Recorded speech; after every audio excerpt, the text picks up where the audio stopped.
Thank you, Mr. Chair. General, I just want to touch for a few moments on the intelligence issue. I consider this extremely grave, a grave issue, because if we don't have reliable intelligence as policymakers, and if the president doesn't have reliable intelligence, we can't make good policy, and this keeps happening.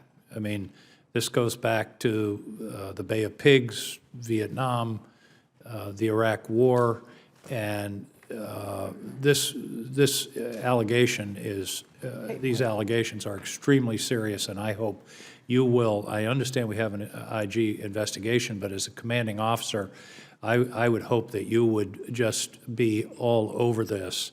And I want to ask you a direct question.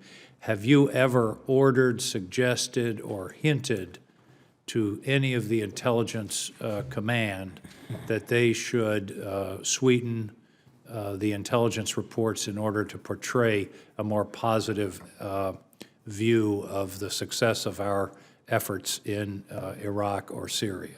Absolutely not, Senator King. Absolutely not. Well, I just hope that you will just stay on this, because, as you know better than any of us, if you don't have good intelligence, you're not only going into the battle blind, if it's cooked intelligence, you're going into the battle with one hand tied behind your back. So I'm extremely concerned about this issue. This is a question for the record. You used the term progress in your statement a number of times, progress here and progress there. Not now, but for the record, I would like a very specific list of what you consider progress, where we are succeeding, because generally it doesn't look like that. It looks more like a stalemate, and I think, again, we should have this information, and I know some of it is in your testimony, but I'd like, if you could, just a one-pager on where you think progress has been made. Be happy to provide that, sir. We'll get that to you right away. Thank you. And I think from a broad question of policy, and this comes off of a lot of the other discussion we've had, Assad and ISIS are evil twins. ISIS largely came into existence in reaction to Assad. And in retrospect, and like Senator Kaine, I was one who was very reluctant about getting involved, but in retrospect, the longer we've left Assad there, it has created a situation, both a humanitarian crisis and a situation that has allowed al-Nusra and ISIL didn't even exist when we first started having these hearings. And it's allowed them it's given them an enemy and an opportunity to make hay with the population. So a strategy that ignores Assad and, for example, trains troops to go into Syria to only fight ISIL but not Assad, I just think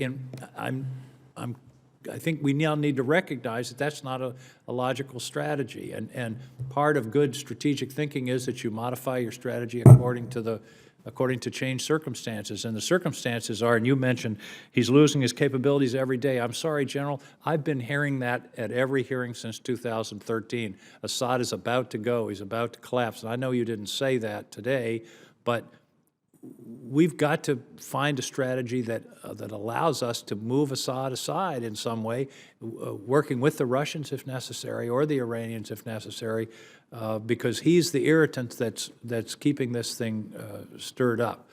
And then finally, in terms of our troops, the fundamental problem, it seems to me, is we're not going to defeat ISIS with just air power. Everybody knows that. We're trying to rely on a weak force in Iraq and no force in Syria. How do we refine this strategy, General? And you know that in order to root them out of Mosul or Raqqa or any place else, you're going to have troops on the ground. We don't want them to be Americans. How do we break through this? Clearly, the train and equip is just too little, too late. Your thoughts? We're going to need a greater commitment from the partners that we're enabling, Senator. You know, again, if the Iraqis make the commitment to put more troops through the train and equip program, we'll get them trained and equipped, and we'll get them into the fight. Are there signs that the Iraqis are willing to do that? Do they want Mosul back? I think so. I certainly think so. They want to stabilize Anbar first, and then take on Mosul. But yes, I believe that. Ms. Worsens, give me some thoughts on the overall strategy here. Certainly, Senator. I was going to say, in terms of getting more Iraqis into the fight, they are, as I said, they're opening the aperture in terms of which units they're putting into our training sites. So that's going to help, I think, create additional troops I'd like on the specific ground. numbers on that, by the way, for the record. Certainly, certainly.